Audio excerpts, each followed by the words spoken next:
Good morning.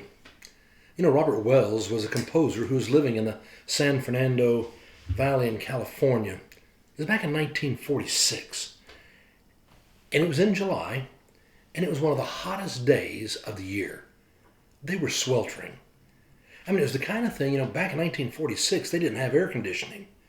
And so when it was so hot, it was tough. He decided, what I really need to do is I need to start writing Christmas songs. But it's kind of hard to start writing Christmas songs when you are dying in the month of July.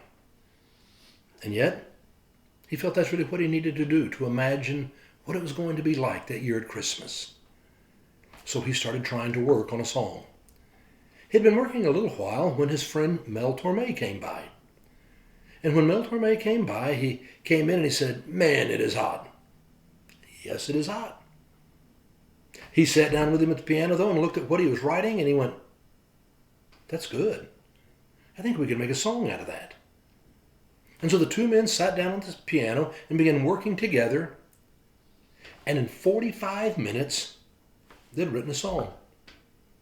And when they got through, they looked at it and went, "That's good." But you know what they say? When you're hot, you're hot. They were hot. They got in their car and they decided to drive over to their friend Nat King Cole. And they showed him the song. And he went, "That's good." From there, they called the producers there at Columbia Records. And they shared the song with them. And they said, "That's good." So that November, Nat King Cole had a new song come out. And it was one of his biggest hits ever.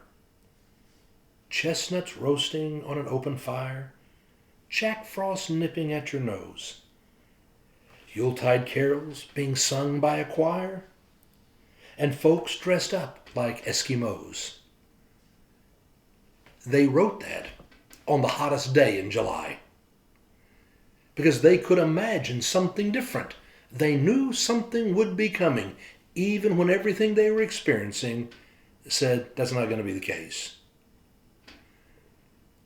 I can't help but think about Philip Brooks when he had traveled to the Holy Land back in 1865. He had just lived through the Civil War. There had been so much sacrifice, so much suffering, so much death, so much grief. And as he walked the streets of Bethlehem, he felt the presence of God in his life. And he began to write, "O little town of Bethlehem, how still we see thee lie.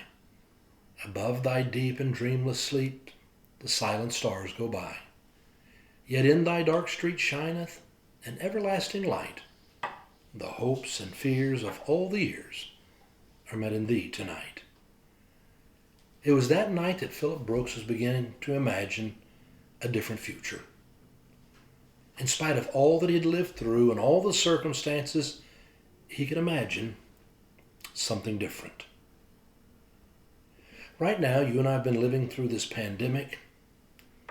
We're wearing masks, we're struggling with vaccinations and people getting sick, and now we're struggling with all kinds of shipping delays and shortages and rising prices.